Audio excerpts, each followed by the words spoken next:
Ilk sai tegelikult alguse reisimisest, et ma elasin ise Hiinas, Pekingis ja mul tekkisid endal nahaprobleemid ja ma hakkasin otsima siis looduslikke nahahooldustooteid, mida saaksin siis kasutada, aga Hiinast ma neid ei leidnud. Ja ma mõtlesingi, et aga miks see võiks olla sellist ühte loodustoodete brändi, mida ma tean, et ma võin usaldada, mille kvaliteedis ma võin kindel olla ja mida ma saaksin tellida nii-öelda ükskõik kuhu maailma otsa. Ja sealt see lugu sai alguse ja kui ma Eestisse tagasi tulin, siis ma mõtlesin, et Eestis on ju meil nii puhas õhk ja keskkond, et tegelikult me võiksime seda maailmale nii-öelda eksportida või tutvustada. Meie toodetes on sees siis väga väekad taimed, mis on Saaremaalt korjatud. Ja igal taimel on oma lugu, igal taimel on oma toimeained ja oma vägi siis. Ja need siis on ka meie kreemide sees.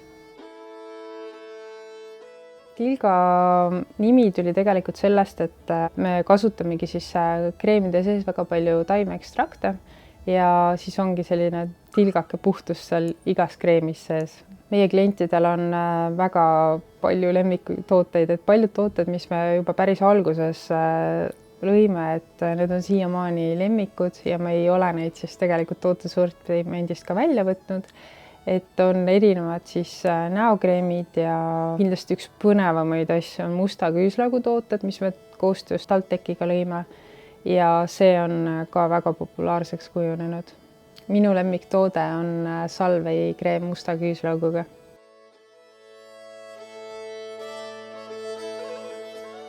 Minu jaoks ettevõtjaks olemine on üks väga selline loominguline protsess, et ettevõtluses ei ole ilmselt ühte õiget teed, et pigem on see, et tuleb usaldada iseennast ja leida siis erinevad teed, viisid, kuidas siis oma tulemusteni jõuda, et eks ettevõtlus ongi selline uue loomine ja kõige parem on ikkagi see, kui ta annab ka ühiskonnale ja meie ümbritsevale keskkonnale midagi positiivset tagasi.